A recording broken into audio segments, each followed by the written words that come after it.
우리가 하나님 나라를 사모하자라고 하는 이 표어가 오늘 우리 1년 표어인데, 그래서 하나님의 나라와 관련된 그런 설교를 계속 하고 있습니다. 오늘은 굉장히 좀 무거운 주제가 될 수도 있는데, 제목이 벌써 무시무시하죠. 설교 제목 한번 보셨습니까?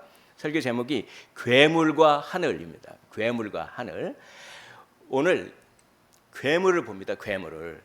누가요? 다니엘이 괴물을 봐요. 그 괴물이 뭐 사자 같은데 독수리의 날개가 있는, 그리고 뭐 곰이 있고 아주 포악한 곰이죠. 그 다음에 또 표범이 있는데 표범에 날개가 달려 있고, 또 어떤 거는 진짜 괴물이야. 짐승의 형상인지 모르겠는데 쇠로 된 이빨이 있고 뿔이 10개 달리고 무슨 괴물을 봅니다.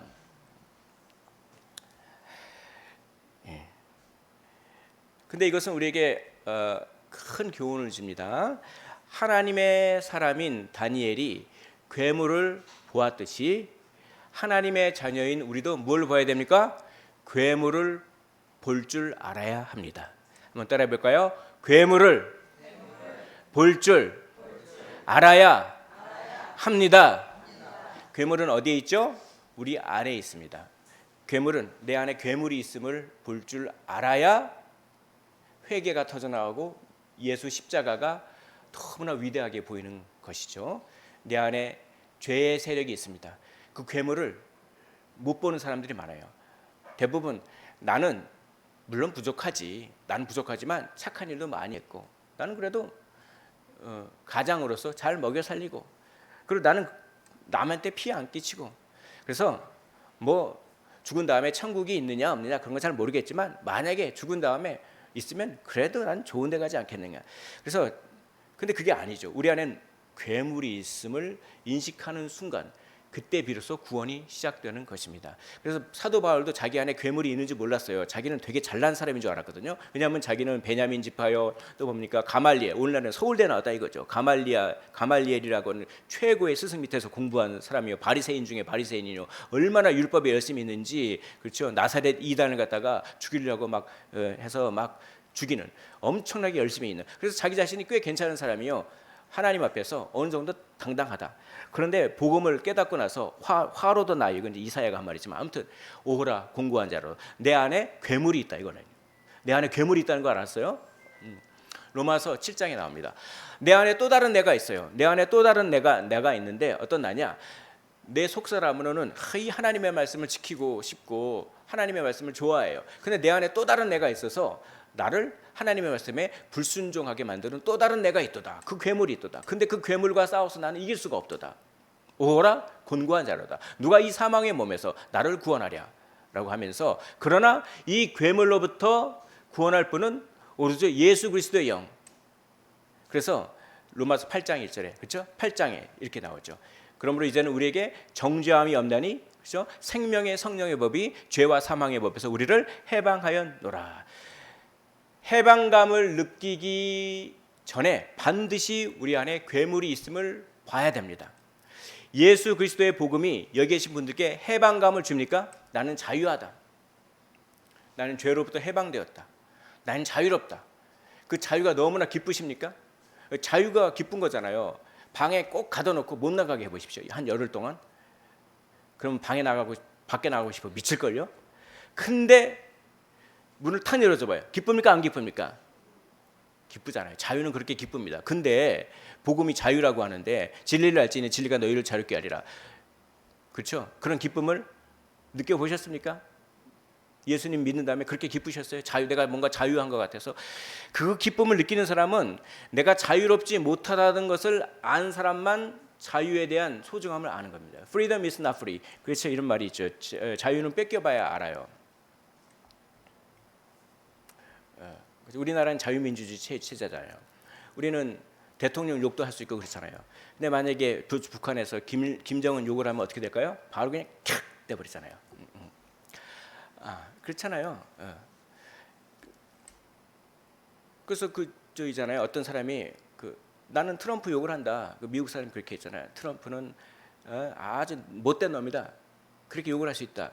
그래서 중국 사람한테 그랬잖아요. 중국 고위 관료에게, 당신 시진핑 욕할 수가 있느냐? 시진핑은 독재자라 해보라. 그러니까 그 말이에요. 시진핑은 위대한 사람입니다. 예, 죽거든요. 바로 자유는 소중한 겁니다. 근데 우리는 복음인 자유를 준다는데 자유를 느껴보셨습니까? 그게 우리 안에 괴물이 있어서 괴물이 우리를 억압하고 있다는 걸 아는 사람만 그 괴물로부터 해방된 것에 대한 자유를 느껴요. 그 괴물은 뭐냐? 나는 죄 짓기 싫은데, 나는 정말 선한 일을 하고 싶은데, 하나님의 말씀을 순종하고 싶은데 이상하게 내 안에 괴물이 있어서 자꾸 나를 불순종으로 이끄는데 그 괴물의 세력을 내가 도저히 못 이겨서 마치 나는 괴물의 노예인 것 같다. 나는 내 욕망의 노예인 것 같다. 내 욕망이 시키는 대로 하는 것 같은데 이 욕망으로부터 좀 벗어나고 싶다. 이런 갈망이 있어야 돼요. 그런데 예수 그리스도의 그 성령을 경험한 사람만이, 그렇죠? 우리는 아직도 죄성이 있지만 그렇죠? 그럼에도 불구하고 성령 충만할 때 우리가 죄를 거스르고 순종할 수 있는 자발성이 생기고, 그리고 내가 아무리 죄를 졌지만 예수 그리스도께서 피 흘려 주셔서 이 죄의 책임을 내가 묻지 않는다. 내가 죄를 짓지만 이 죄의 책임은 누가 대신 물어주셨다? 예수님이 대신 물어주셨다. 이게 그 인생의 자유를 주는 것입니다. 이게 복음의 핵심입니다. 여기에 감격하지 않는다면 종교인에 그치는 것입니다. 여기 계신 모든 분들은 종교인이 아니라 정말 그리스도인이 되시기를. 그래서 저므로 종교인은 구원을 못 받죠. 그리스도인은 구원받습니다. 여기 계신 모든 분들이 복음을 경험해서 자유를 경험해서 정말 그리스도인으로서 정말 구원을 받으셨으면 너무나도 좋겠습니다. 저는 그런 줄로 믿습니다. 그리고 혹시 복음을 경험하지 못하고 내 안에 괴물을 인식하지 못하고 내가 정말 죄의 노예였는데 그 노예로부터 좀 해방하고 싶다, 이런 갈망이 계속 되신 분들은 십자가를 곰곰이 생각해 보시기를 원합니다. 자, 우리는 뭘 봐야 됩니까? 괴물을 봐야 됩니다. 괴물은 우리 안에 있습니다. 그러나 괴물은 사회 안에 있습니다. 괴물은 사회적 차원이 있어요. 여기 오늘 말씀을 보면은 이 말씀이 너무나 어렵기 때문에 이거를 다 설명을 못 드리겠습니다.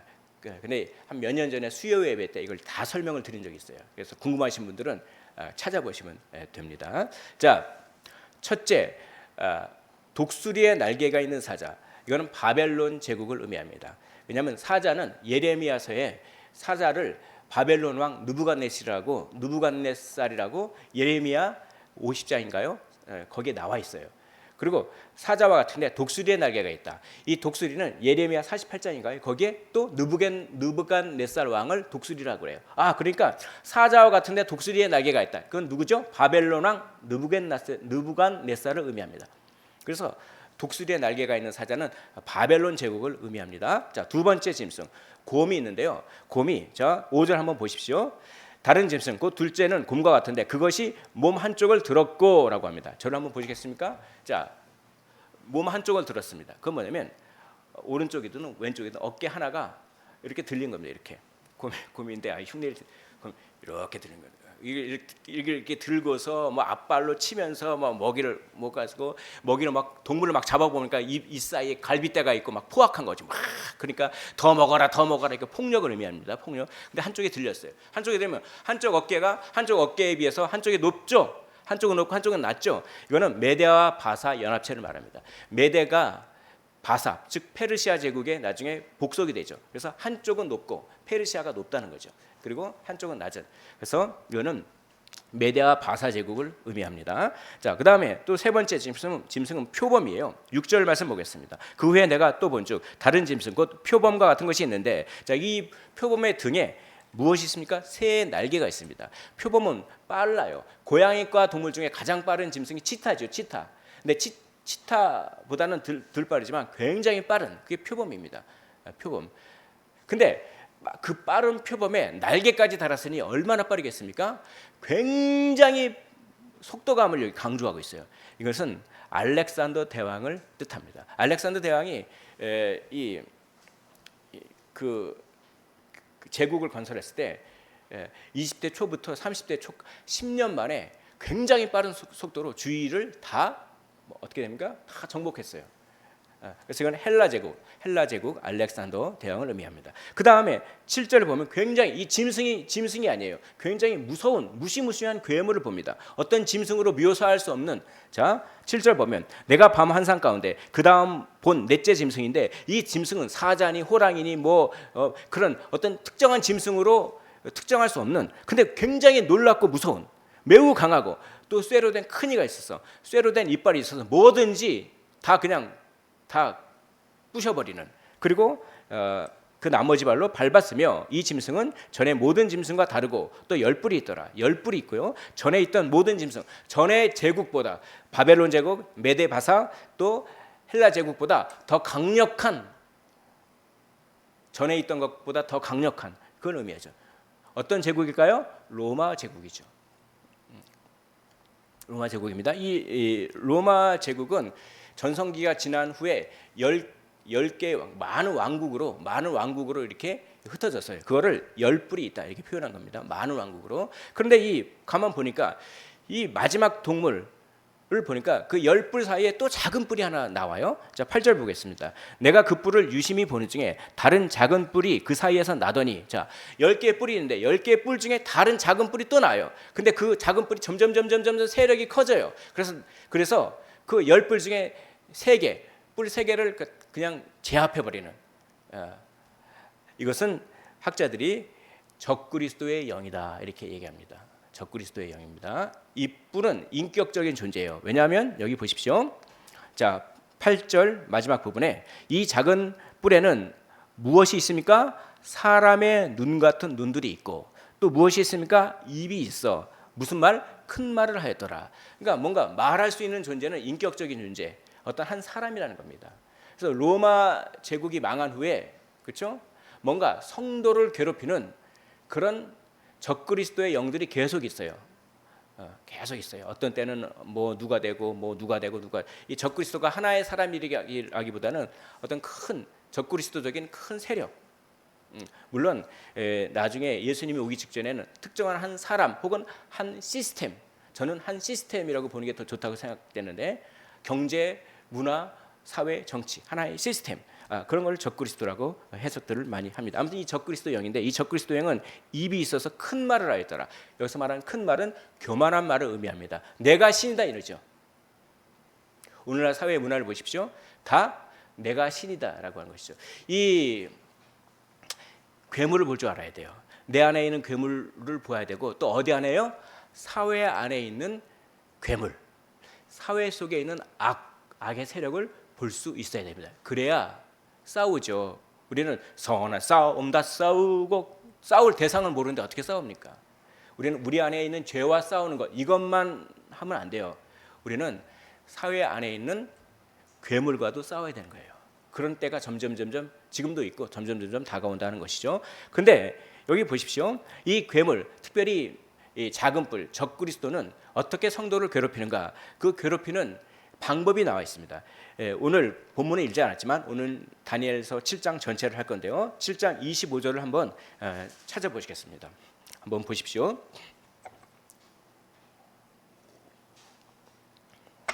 (7장 25절)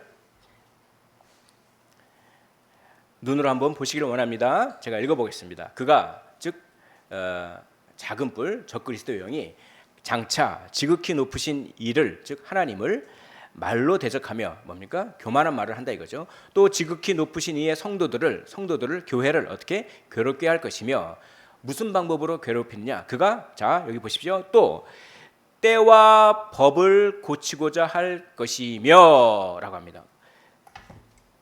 때와 법, 여기서 말하는 때는 절기 같은 거예요. 국경일이나 절기, 그리고 어떤 경건 생활을 위한 어떤 절기, 이런 걸 다 고쳐버린다. 그건 뭡니까? 예배를 못 드리게 하는 법과 제도를 뜻합니다. 예배를 못 드리게 하는, 교묘히 못 드리게 하는 법과 제도를 뜻해요. 그래서 이 분명히 성경에 나와 있습니다. 사회 속에서 역사하는 사탄의 영은 뿔 달린 괴물의 모습으로 나오는 것이 아니라 어떤요? 법과 제도를 통해서, 다시 한번 말씀드립니다. 법과 제도를 통해서 성도를 괴롭힙니다. 이걸 볼 수 있어야 됩니다. 그러니까 정치에 무관심하면 안 돼요. 그리스도인들은 한 손에는 성경을, 한 손에는 신문을, 한 손에는 성경을, 한 손에는 신문을. 만약에 정치에 전혀 무관심하고 그렇다고 정치 투쟁하고 그런 얘기라고 하는 말이 아니라 분별하라는 얘기입니다. 분별하라는. 예. 하늘만 봐, 하늘만. 그러면 어떤 현상이 벌어지냐? 현실 도피적인 왜곡된 신앙이 될 수 있습니다. 그것은 영지주의 이단과 비슷해요. 그런데 하늘을 안 보고 괴물만 봐. 그러면 뭡니까? 그러면 우울증에 걸려요. 우울증에. 두 가지를 같이 볼 수 소망이 없어요. 우리는 하늘 소망을 봐야 돼요. 같이 봐야 되는 것이죠. 이 법과 제도는 우리가 이미 알고 있죠. 포괄적 차별금지법 같은 것들은 대놓고 예배를 못 드리고 전도를 못하게 하는 그런 어떤 근거를 마련해주는 그런 법입니다. 그거는 우리가 기독교인이 많이 반대해서 발의는 되지 않았지만 우회 발의 비슷하게 됐어요. 통신법처럼. 그러니까 카톡상에서 뭐 그런 식으로 혐오 발언만 하면 안 된다. 근데 그 혐오 발언이 도대체 어디까지가 혐오입니까? 예를 들어서 저는 기독교인으로서 동성애는 죄입니다라고 카톡에 썼는데 동성애자가 그걸 보고 신고하면 어떻게 될까요? 벌금 물을 수 있는 근거가 마련됐다는 것입니다. 그러니까 대놓고 차별금지법이 포괄적 차별금지법이 발의는 안 됐지만 통신법을 가정해서 약간 그런 식으로 씁니다. 근데 그게 점점 문이 넓어지고 있습니다. 그걸 우리가 볼 수 있어야 됩니다. 또 어떤 거는 전혀 종교하고는 상관없는 법들이 있어요. 경제를 살린다, 좋은 일이죠. 또 뭡니까? 환경을 이롭게 한다, 좋은 일이죠. 근데 그게 결국은 영적인 것이 되고 결국은 뭡니까?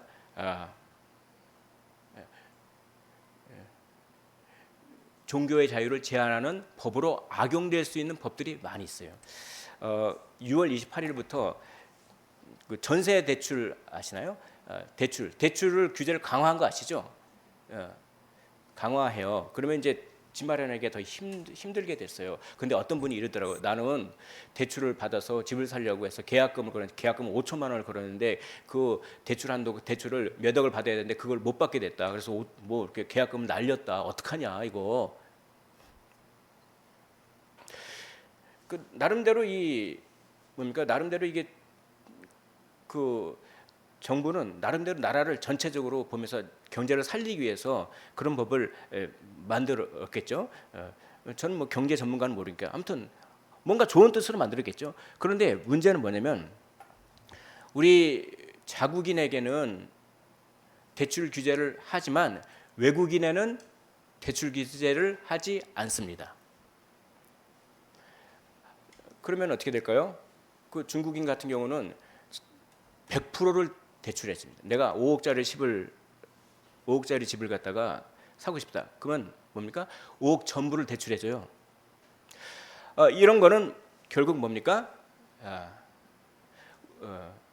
우리의 체제를 위협할 수 있는 세력이 커질 수 있는 여지를 열어주는 것입니다. 양곡법도 마찬가지죠. 쌀을 다 팔지 못한 쌀을 나라가 사준다. 경제를 위해서, 농민들을 위해서 얼마나 좋습니까? 좋잖아요. 그런데 그 양곡법이 어떻게 왜곡되냐? 그러면 외국인들이 들어와서 농사를 짓기 시작해요. 왜냐? 물건 못 팔면 다 사주니까 정부가. 그럼 그거는 이슬람 전체 세력 혹은 공산주의의 세력을 어떻게 될까요? 키울 수 있는 문을 열어주는 것입니다. 근데 그게 나중에 다 영적인 것이 돼요. 다 어떻게 될까요?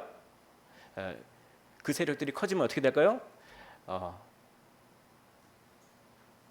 예배에 제한을 받는 그런 것들을 우리 영적으로 깨달아야 되는 것이죠. 그렇습니다. 저는 약간 그런 것들이 많이 느껴져요. 그래서 환경을 살린다고 하는 여러 가지 법들도 결국은 다 영적인 것으로 우리는 분별할 수가 있어야 됩니다. 아무튼 우리는 악을 볼 수 있어야 돼요. 법과 제도를 통해서 들어올 수 있는 악을. 그리고 기도해야 됩니다. 그 법 자체는 굉장히 선한 의도로 만들어진 거기 때문에 그게 악용되지 않도록 기도해야 됩니다. 기도하고 정치가들이 법을 악용해서 뭔가를 하지 않도록. 우리가 끝까지 기도하고 악을 볼 수 있어야 돼요. 악과 기도로 싸워야 하는 것입니다. 우리 그리스도인들이 이렇지 않고 현실 도피적인 맨날 천국만 바라봐. 이러면 어떤 현상이 벌어지냐? 저 교회에 다니는 사람들은 지그들끼리 모여서 잔치하고 마는구나. 우리 사회에는 한국 사회에 대해서는 전혀 관심이 없구나. 이런 비판을 지금 교회가 받고 있을까요? 안 받고 있을까요? 받고 있어요. 그들만의 리그. 그러면 안 됩니다. 우리는 빛과 소금인데 어디에요? 세상의 빛과 소금. 반드시 세상에 관심을 가지고 세상을 영적으로 분별하면서 우리가 이 거룩한 우리가 세상이 악해지지 않게 하는 소금이 되고 부패를 방지하고 우리가 최후의 보루가 되어야 됩니다. 이 전도, 특별히 젊은이들에겐 전도가 안 돼요. 아니 교회는 자기네들끼리 뭐 그냥 좋아 죽네 그러면 뭐 그러냐?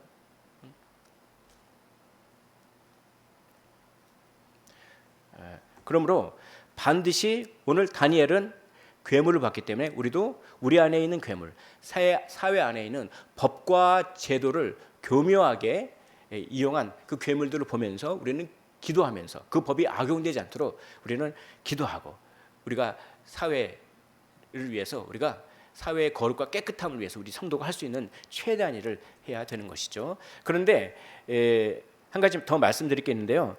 이 법과 제도를 오해하게 하는 세력이 있어요. 그게 언론입니다. 그래서 요한계시록에 보면 땅에서 나오는 짐승이 바다에서 나오는 짐승을 사람들이 좋아하게끔 선동하는 땅에서 나온 짐승이라고 하는 세력이 있어요. 거짓 선지자. 오늘날은 언론이 그런 역할을 많이 합니다. 그래서 언론이 얘기하는 것을 그대로 받아 드시지 마셨으면 좋겠습니다.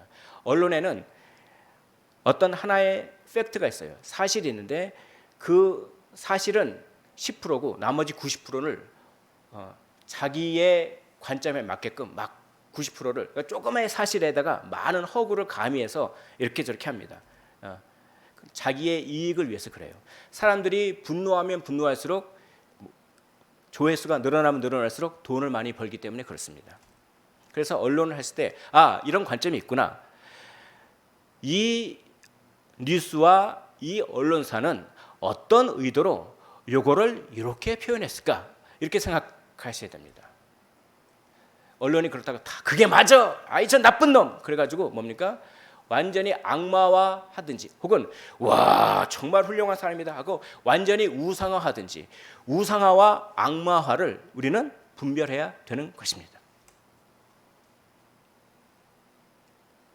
자, 이렇게 사회적인 악을 잘 우리가 분별해서 그 악과 영적인 싸움을 싸우셨으면 좋겠습니다. 자, 그런데 다니엘은 괴물만 본 게 아닙니다. 다니엘은 무엇도 봤습니까? 하늘도 봤어요. 하늘도. 그러니까 우리도 괴물만 보는 게 아니라 뭘 봐야 됩니까? 하늘을 볼 수 있어야 됩니다. 자, 8절, 9절 말씀 보겠습니다. 9절 말씀 보면 내가 보니 왕좌가 놓이고 옛부터 항상 계시니, 자, 왕자는 왕이 앉는 보좌, 통치의 자리입니다. 통치의 자리가 놓이고 옛부터 항상 계시니 하나님이죠. 왜냐? 하나님은 시간을 초월하신 분이기 때문에 옛적부터 항상 계시니 이렇게 표현한 것입니다. 이 하나님께서 그 통치의 보좌에 좌정하셨는데 그의 옷은 희기가 눈 같고 아주 하얗다는 것이죠. 그의 머리털은 깨끗한 양의 털 같고 라고 하는 것은 아주 영광스럽고 위엄 있는 모습을 의미합니다. 그 위엄 있는 모습으로 통치라는 것이죠. 그래서 그의 보좌는 불꽃이요 불꽃 같은 눈으로 심판한다 이런 뜻입니다. 그의 바퀴는 왜 바퀴가 갑자기 옵니까? 이 바퀴는 에스겔에서도 나옵니다. 이 바퀴는 뭐냐면 사방팔방으로 다니는 거예요. 그러니까 하나님께서 자기의 천사들을 시켜서 사방팔방으로 세계 모든 미국이든 영국이든 뭐 러시아든 어느 세계 만방에 일어나는 모든 일을 다 하나님께서 어떻게 한다? 감찰하신다 이런 뜻입니다. 그래서 실제로는 뭐 바벨론이든 메대와 바사든 그런 왕들이 나라를 다스리는 것 같지만 실제로는 누가 다스립니까? 하나님이 다스린다. 그리고 하나님이 심판하신다. 누구를요? 이 괴물을요. 그 하늘을 본 겁니다. 다니엘은. 그래서 책들이 있어요. 10절 말씀. 불이 강처럼 흘러 그의 앞에서 나오며 아주 하나님의 위엄 있고 두려운 모습을 나타내는 것입니다. 그를 섬기는 자는 천천히요 그 앞에 모셔 선 자들이 만만이며 천사들이 쫙 수많은 천사들이 하나님을 모시고 있습니다. 자, 그런데 여기 뭐 있습니까? 심판을 베푸는데 무엇들이요? 책들이 펴 놓였더라. 심판의 책이 있다고 성경이 얘기합니다. 여기서 말하는 책은 뭘까요? 우리들의 행함이 다 기록되어 있는 책입니다. 몇 날 며칠 몇 시에 무슨 일을 했고 몇 날 며칠 몇 시에 무슨 일을 했고 그 책대로 뭐 하신다? 심판하신다는 것입니다. 우리가 행한 일뿐만 아니라 우리가 했던 말도 몇 날 며칠 몇 시에 너는 누구에게 욕을 했고 거짓말을 했고 그런 걸 다 기록되고 우리의 행함과 말뿐만 아니라 우리의 생각도 기록돼요. 생각도 기록돼요.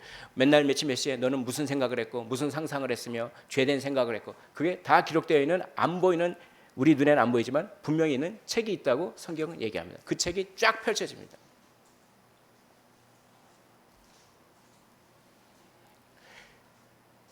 죽음이 문제가 아닙니다. 죽음 이후가 문제입니다. 죽음 이유를 심각하게 생각해야만 그리스도를 바라볼 수가 있는 겁니다. 여기 계신 분들 복음을 전하십시오. 안 믿는 주위의 친지들에게 얼마 남지 않습니까? 몇십 년 후에는 여기 계신 분들이 한 5, 60년 후에는 다 하늘나라 가지 않겠습니까?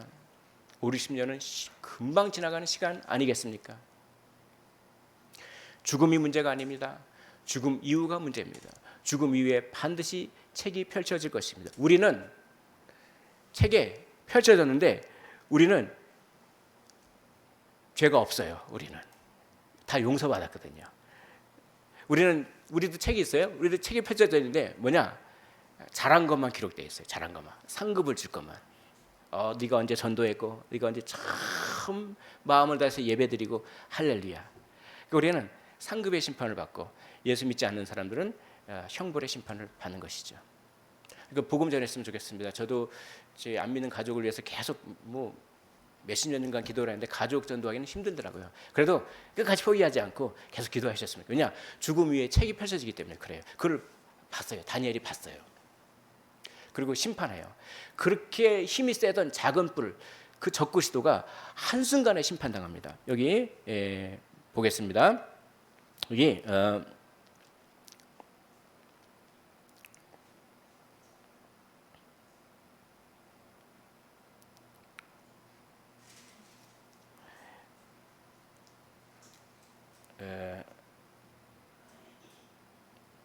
자, 11절이죠. 11절. 자, 11절. 그때 내가 작은 뿔이 말하는 큰 목소리로 말미암아 주목하여 보는 사이에 짐승이 죽임을 당하고 그의 시체가 상한 바 되어 타오르는 불에 던져졌으며. 자, 그렇죠? 그렇게 두렵고 무서운 존재처럼 보였던 그런 짐승, 이 한순간에 심판당한다.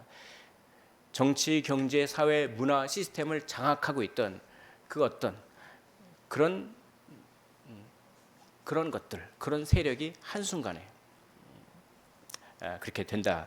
이걸 바라본 것이죠. 그래서 소망을 가져야 된다라고 하는 것입니다. 우리는 괴물도 바라보고 우리 안에 있는 괴물을 바라보고 또 우리 밖에 있는 사회적인 괴물을 바라보고 그러나 그것만 바라보지 마시고 저 하늘을 바라보시기를 원합니다.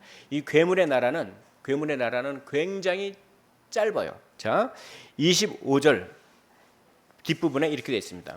성도들은 그의 손에 붙임 바 되어, 즉 성도들은 이 괴물의 박해를 받는데 그 박해를 받는 시간이 한 때와 두 때와 반 때를 지내니라. 한 때와 두 때와 반 때는 바로 요한계시록에도 이런 말이 나오죠.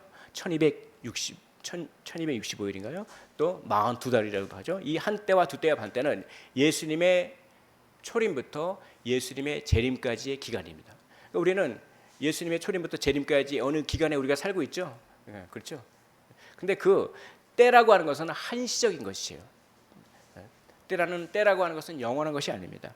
근데 히브리적인 사고 방식은 같은 말을 3번 반복하면 최상급입니다. 그래서 거룩하다, 거룩하다, 거룩하다. 우리가 매주마다 거룩 이 찬양을 부르잖아요. 거룩하다, 거룩하다, 거룩하다. 이건 뭡니까? 최고로 거룩하다. 근데 여기서 한 때와 두 때와 반 때. 이건 뭐냐면 한시적이다, 한시적이다, 한시적이다. 최고로 한시적이다. 짧다 이거예요. 우리가 받게 받는 시간은 짧아요. 그렇지만 하나님의 나라는 영원합니다. 18절 말씀을 눈으로 보십시오. 18절 말씀 제가 한번 읽어보겠습니다. 지극히 높으신 이의 성도들이 나라를 얻으리니 그 누림이 영원하고 영원하고 영원하리라. 3번 반복되죠? 최고로 영원하다. 우리가 박해받는 기간은 최고로 짧지만 우리가 영광을 누릴 기간은 최고로 영원하다라고 하는 것을 그 하늘을 바라본 것입니다. 사랑하는 성도 여러분, 다니엘이 괴물을 보고 또 하늘을 봤듯이 우리도 먼저 괴물을 보고 우리 안에 있는 괴물을 보고 우리 눈에 있는 들보를 보고, 그렇죠? 남을 정죄하고 남 탓하는 것이 아니라 내 안에 괴물이 있고 내 안에 들보가 있으면 나를 먼저 돌아보고, 그리고 사회 안에 있는 법과 제도를 통해서 결국 하나님의 경건 생활을 방해하는 그 사회, 정치, 경제, 사상 그런 모든 체계 속에 들어있는 악을 분별하고, 그리고 한편으로는 저 하늘을 보면서 하나님이 통치하신다, 하나님이 심판하신다, 우리에게는 영원한 나라가 기다리고 있다라고 하는 시선을 가지시면서 인내를 하시고 소망을 잃지 마시고 우리가 힘써 싸워야 하는 것입니다. 하나님의 나라는 싸우는 자들의 것입니다. 우리 성도는 일종의 영적인 군사입니다. 우리가 위로도 받아야 되고 우리가 치료도 받아야 되지만 우리의 가장 강력한 정체성은 우리는 전사라고 하는 것입니다. 우리 힘으로 싸우지 마시고 마귀를 대적하라고 하사오니 전신갑주를 입고 말씀을 의지하시고 기도하시고 주님을 예배하시고, 예배를 회복하면 어떻게 될까요? 예배가 회복하면 기적이 일어납니다. 예배를 회복할 때, 말씀을 회복할 때, 기도를 회복하고 믿음을 회복할 때, 그때 우리 삶을 하나님께서 만져주시고 우리의 나라를 하나님께서 만져주시고 그리고 하나님의 나라가 확장되는 것입니다. 여기 계신 모든 분들 다니엘처럼 괴물을 보실 수 있어야 됩니다. 그리고 동시에 하늘을 보실 수 있어야 됩니다. 그 동시에 그것을 보면서 하나님께서 우리에게 우리가 가져야 될, 마땅히 가져야 될 시선과 눈을 가지십시오. 그래서 끝까지 하나님의 나라의 확장을 위하여 거룩한 싸움을 싸우시기를 주님의 이름으로 축원을 드립니다. 예.